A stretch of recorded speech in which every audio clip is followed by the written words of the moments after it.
And we continue our special coverage of the country's water shortages, and the question that's being asked is, could they have been predicted and indeed prevented? To discuss this, I'm joined by former Director General at the Water Affairs Department. That's Mike Muller. He's the CEO, as well as the CEO of the Federation for Sustainable Environment. That's Mariette Liefferink, and Water Research Commission CEO Dhesigen Naidoo. He's in our Pretoria studios. We'll bring him in later. A very good evening to you all. Thank you for coming in. I want to begin with you, Mariette, and ask the obvious question about whether or not these ominous warnings that we're hearing about the state of our water crisis are an accurate enough picture scientifically. In terms of our Water and Sanitation Master Plan 2030, it was laudably honest in identifying all the water risks and hazards. It, for example, identified the fact that 56% of our wastewater treatment plants are in a critical or dysfunctional condition. The recent report by the Department of Environmental Affairs, Forestry and Fishery identified that only 15% of our river systems are in a good condition, with no site in the integrated Vaal River system in a good condition. Only 65% of our river systems, or 65% of our river ecosystems, are in a poor condition. So the issue here, the crux of the matter, is the poor management of our water quality, because water quality and quantity are interlinked. Professor Muller, I want to bring you in here now and ask you about the picture, because you were Director General at the Water Affairs Department from 1997, I understand, to about 2005. How has the picture changed policy-wise on the water issue between now and then? Policy is more or less the same. What has changed is that there's been tremendous instability at leadership level. About 5 or 6 ministers, probably 11 or 12 directors general, if you can believe that, since 2005. And with that permanent churn, you've actually lost all perspective in many cases on what the problems are. And so the communication isn't working very well. You've done a wonderful day's work on eNCA with the reporting. The one thing I wanted to question is you keep showing pictures of dams that are empty. And as an engineer, I say, well, that's good. If we had a dam that we never took water from, why did we waste all the money building it? At the beginning of the rainy season, you've used that water in that dam for 6 months. It's gone down, down, down. And now we hope the rain will start and we'll see the dams fill up again. So I'd say that apart from a few places, Northern Cape in particular, a bit in the Eastern Cape, there's no water supply crisis. There's not yet a major drought crisis. What there is a lot of municipalities that have failed to do their job, and I have to say a department that has failed to explain what's going on to people like yourself. Let's bring in then Dhesigen Naidoo. He's following the discussion with us in our Pretoria studios. Dhesigen, Professor Muller is saying that there isn't a crisis, at least not at this stage. Are we indeed not in crisis? We're not in a crisis yet. And in fact, what's going to determine whether or not we are is these 3 months, November, December, January, because this is when it's predicted that we'll get the bulk of our summer rains.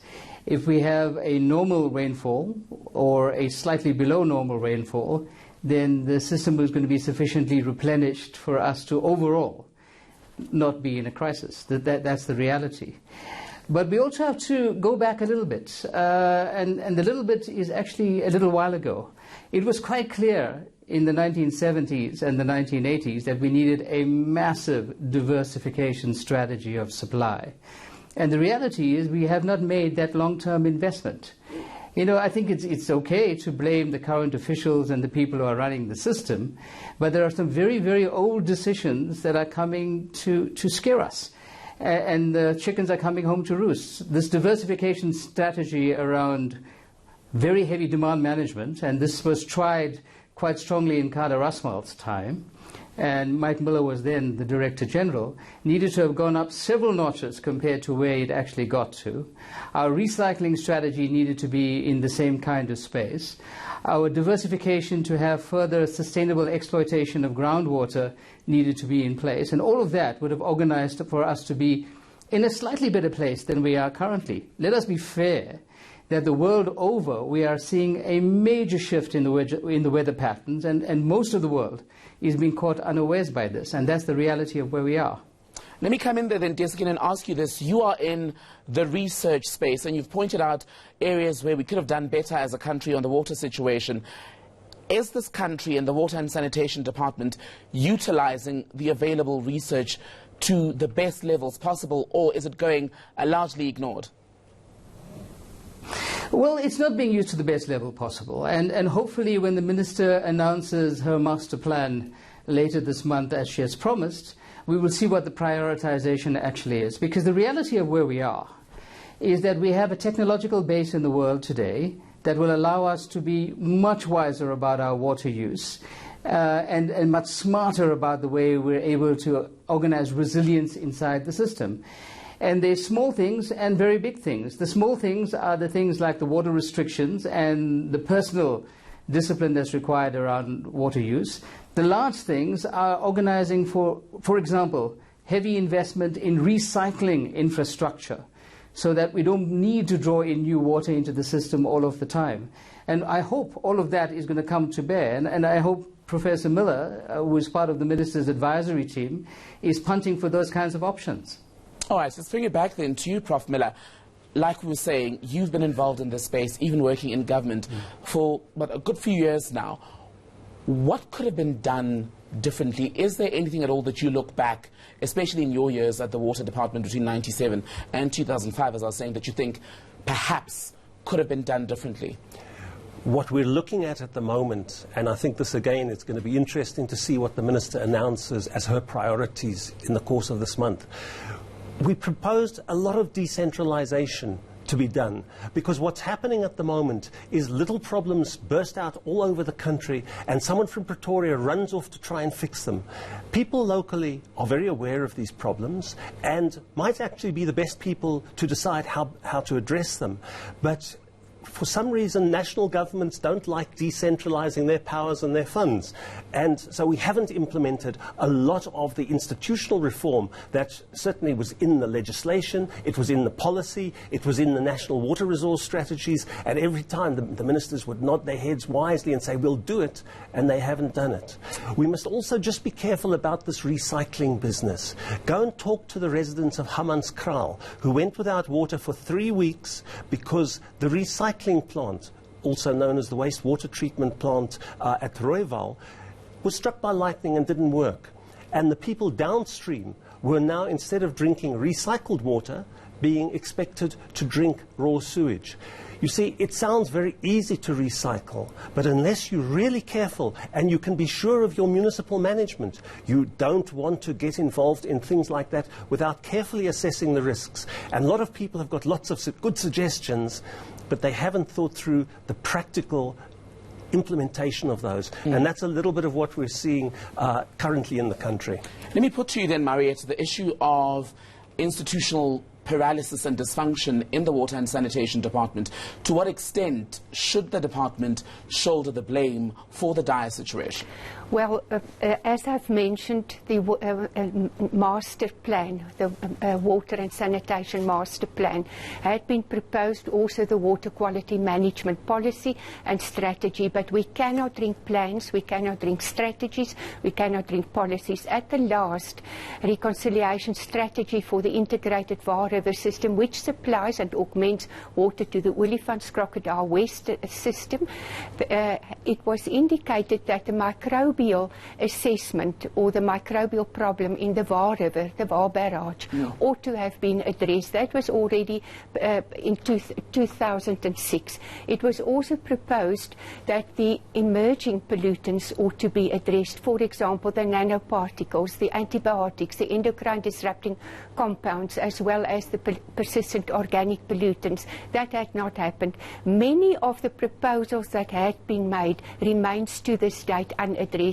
I also just wish to interpose here that the green drop and blue drop, which indicates the state of our wastewater and also the state of our drinking water, that assessment had not been conducted since 2014.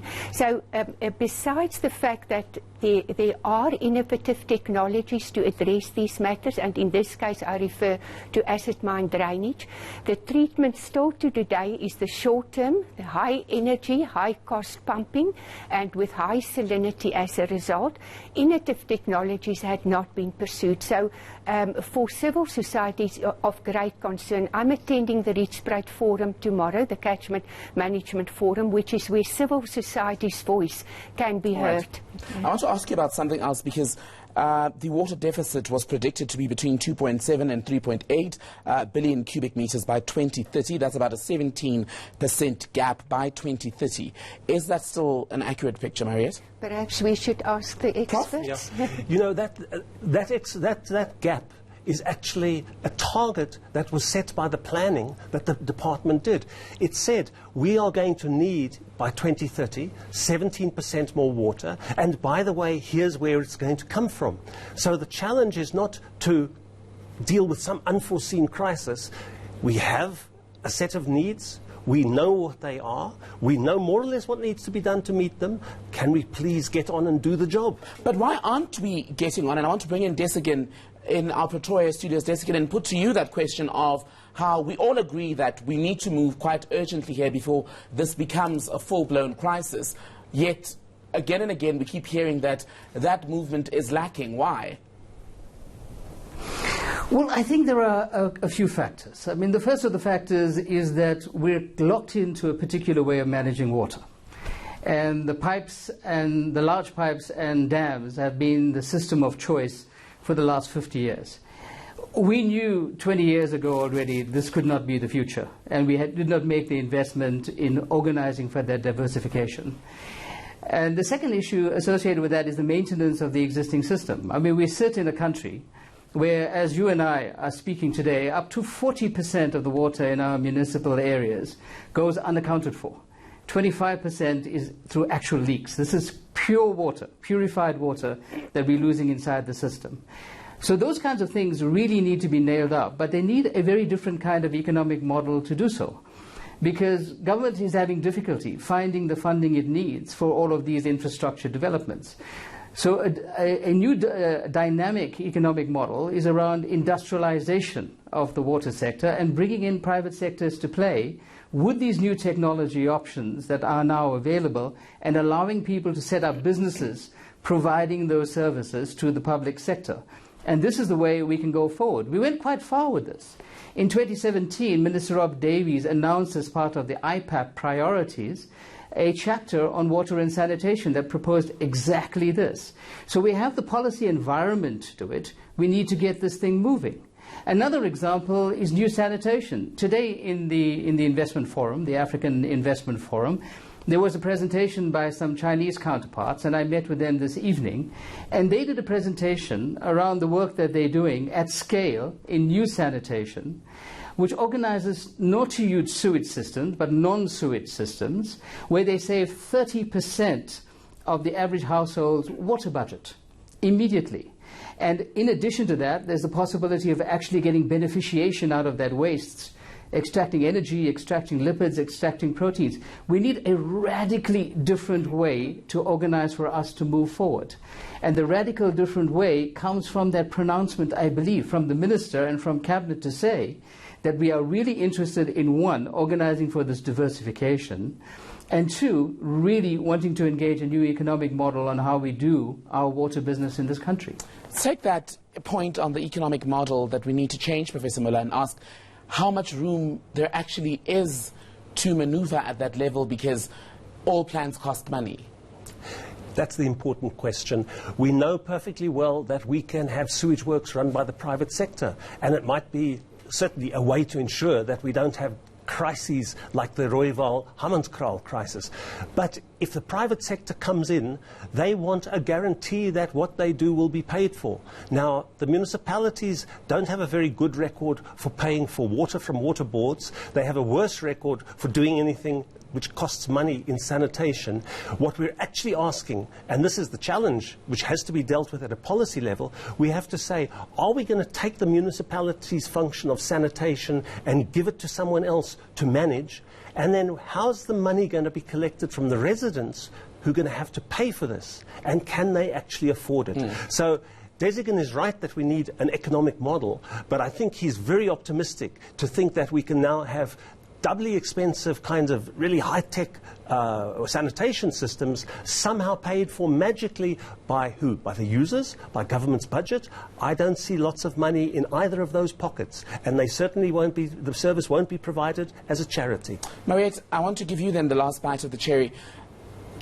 Taking the water management system and then putting it in the hands possibly of the private sector with no idea of the collection of funds, how that would work, or where the money would even come from in another alternative situation.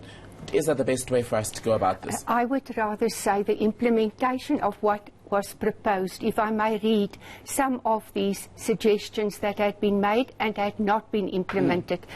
It says there the water quality management is hampered by poor coordination between government departments, local, provincial, vertical and horizontal, siloed planning and conflicting approaches between the various government departments, weak cooperative governance, inadequate funding, continued culture of non-payment, lack of political will to hold major polluters accountable. We treat our water, the pollution, not from source. We treat it through dilution. That is the worst for a water-scarce country, as is commonly stated among civil society, that dilution is the worst solution for pollution. All right. Mariette Liefferink is with the Federation for a Sustainable Environment. Thank you so much for your time. We've also had joining us here the former Director General at the Water Affairs Department, Mike Muller. Thank you to you. And Dhesigen Naidoo, who was joining us from our Pretoria studios. He is, of course, the CEO of the Water Research Commission, as we continue the focus on South Africa's water crisis, a looming crisis, we're told, not quite a full crisis yet.